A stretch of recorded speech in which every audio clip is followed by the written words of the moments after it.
Bom, eu venho falando aqui há muitos meses já que tem um entendimento de aliados do presidente Lula, uma grande preocupação de que na percepção das pessoas existe uma...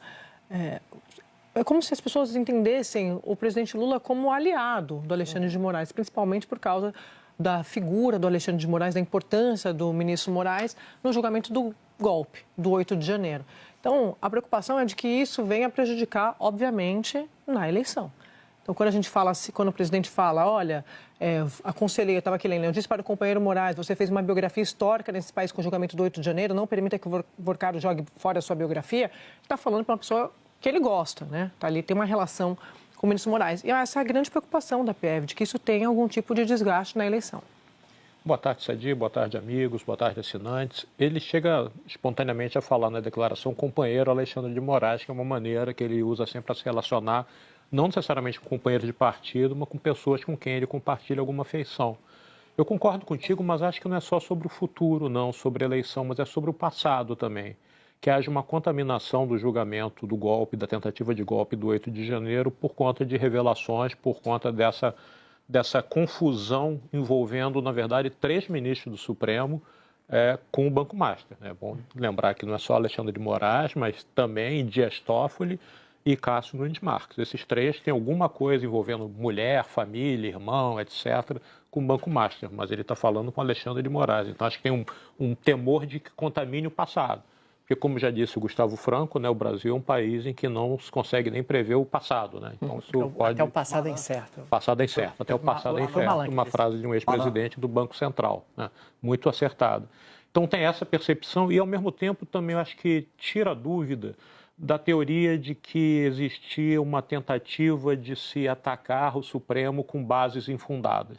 A declaração do Lula atesta que há bases fundadas para ao menos essa suspeição de determinadas ações do Supremo. Não era uma invenção, não era uma coisa criada pela imprensa ou pela extrema-direita, embora o Lula fale em extrema-direita na declaração. Era uma coisa que precisava ser esclarecida e continua precisando ser esclarecida. Não julgamento de antemão, porque isso não se faz, o Lula fala isso na entrevista também, mas esclarecer esse avião, esse resort, esse escritório de advocacia contratado aqui do filho, onde é que isso entra na história? É para se declarar suspeito, é para não se declarar suspeito? Então, acho que tem uma tentativa, tem um momento de lucidez ali no sentido de separar as coisas e não deixar que casos específicos acabem atrapalhando o funcionamento institucional de um órgão, não dá para chamar de órgão, nenhuma instituição que foi importantíssima e é importantíssima na história recente do Brasil. Não pode haver essa contaminação. E o que o presidente Lula, com sua experiência, está vendo é que está havendo essa contaminação, porque os casos são reais.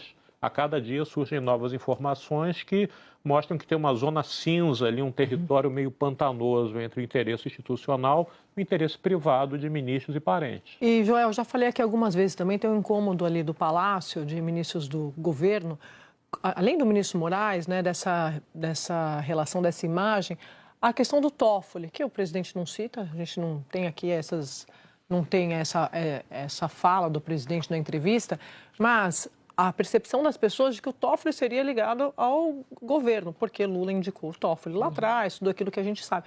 Mas quem conhece, acompanha a política como nós, Joel, Valdo, a gente sabe que não tem nenhuma relação, muito pelo contrário. Isso realmente incomodou e muito o Palácio. Então, só para mostrar, colocar mais um elemento aqui de nomes que estão envolvidos, eu tenho que explicar suas relações com o Master, como isso está prejudicando o governo também. Boa tarde para você. É isso mesmo, Sadi. Boa tarde, colegas, boa tarde, assinantes. Existe essa percepção de que Supremo e governo atuam juntos, né? Em parte por esses raciocínios mais individualizados, o Toffoli, que foi advogado do PT, mas isso realmente é mais tênue. E mais, tanto pelo papel que o Supremo teve na trama golpista, quanto uma percepção de que no governo Lula III há quase que uma dobradinha ali, Supremo e governo. Quando o governo não consegue vencer uma briga política no Congresso, sobra para o Supremo resolver a parada, muitas vezes a favor do governo. A gente viu isso se repetindo algumas vezes. Então, Supremo e governo, de alguma maneira, caminham juntos e, portanto, são vistos como parceiros e, portanto, um escândalo que lance suspeitas sérias sobre o Supremo mancha também o governo. É real essa percepção. E o Lula acaba de fazer um movimento que de se distanciar, né? Ao se distanciar, ele também reforça as suspeitas contra o Supremo. Agora a gente tem vindo do próprio Lula uma afirmação de que, olha, a relação do Moraes com o Master é suspeita o bastante para ele dever se declarar suspeito se tiver que julgar o caso. Isso já é alguma coisa. E é alguma coisa que vem de alguém que, ao falar, ela dá muito peso retórico, peso político a essa frase. Então, o Lula toma essa decisão, com certeza com um cálculo eleitoral, porque, de fato, o escândalo do Banco Master, ele tem envolvido o Supremo e, ao envolver o Supremo, acaba puxando o governo também. Ele tenta se desfazer disso, se distanciando, mas, portanto, coloca o Supremo ainda mais na mira, ainda mais no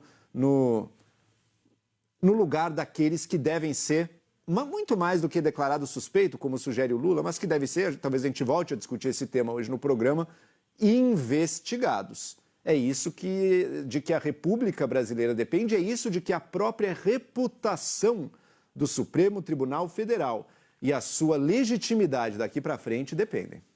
Bom ponto, né, Joel? A cobrança da investigação.